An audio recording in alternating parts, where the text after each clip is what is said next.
Alright guys, yeah, can hear. So this is a daily vlog here. So today I'm here just do some talking a little bit on the Sapphire RX 5600 XT. Okay, I actually done a review video for training ground and gamer ground. Okay, so this is just a quick talk a little bit. Alright, things I like about this graphic card is the temperature. Alright, it's actually operating very cold, very good. It's always below 60 degrees Celsius. Demanding title, you could see just slightly below the 70 plus.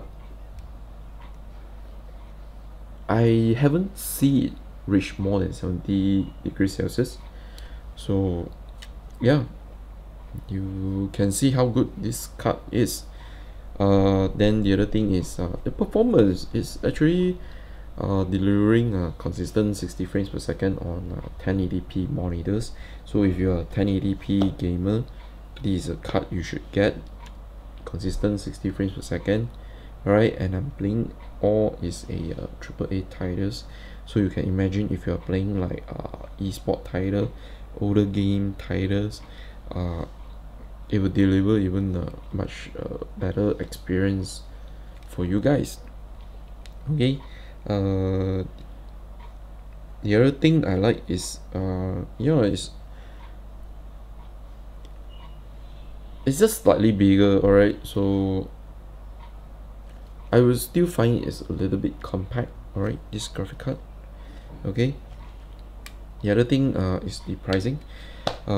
Just price at 1,499 ringgit Malaysia is okay. I would say it's an affordable graphic card.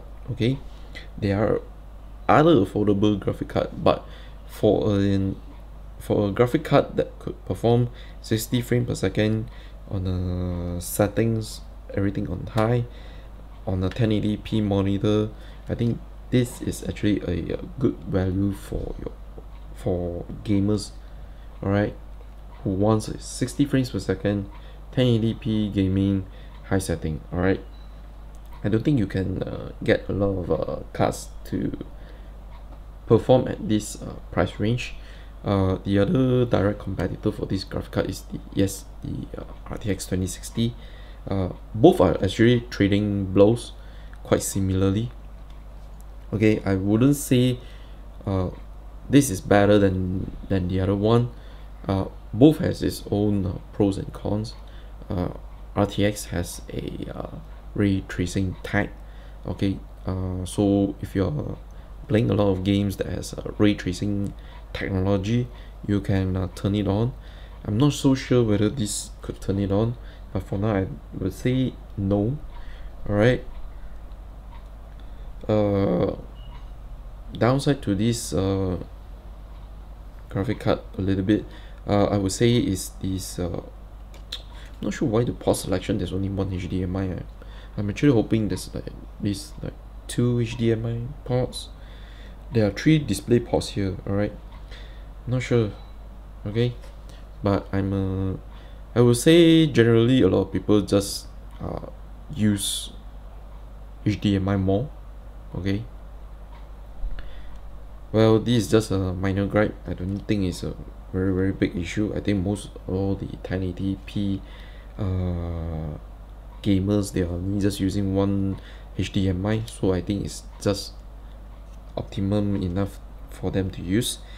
The next thing is the pricing itself. Right now is actually, I do notice like certain RTX 2060 being sold in Malaysia is slightly cheaper compared to these graphic card right now.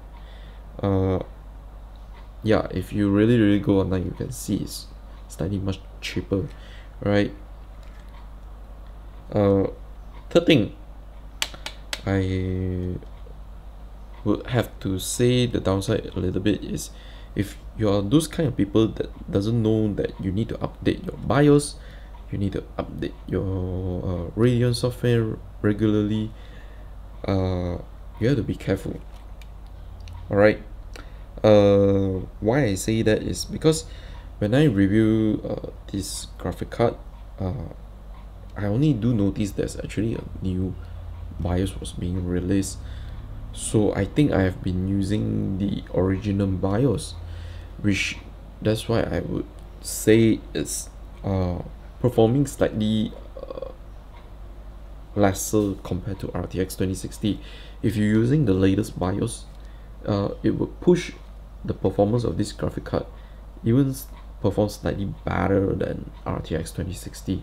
Alright, so you have to be also regularly aware of this kind of new updates.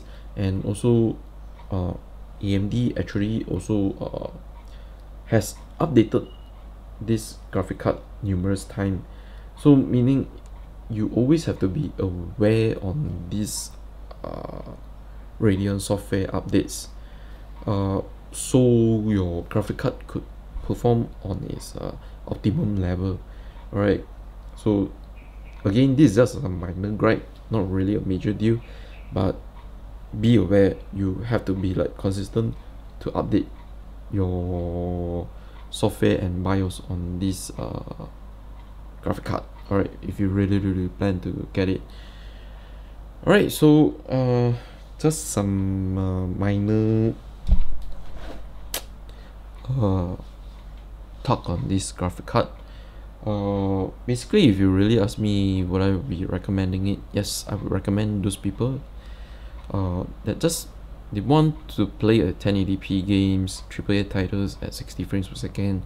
You always want to do high settings, yes, go for this graphic card. You can go ahead and get it, but like I say, please be aware there's a lot of new BIOS sometimes there's new BIOS update, there are new Radeon software. Make sure to regularly update them, and you can really see the performance will be getting much better. Alright, so that's all, just some minor things you have to be aware if you are buying this graphic card. Okay, so basically that's it. If you like my video, give a thumbs up. New to my channel, please subscribe, okay, and drop some comment. Okay, hope to see you guys on the next video. Alright, peace out.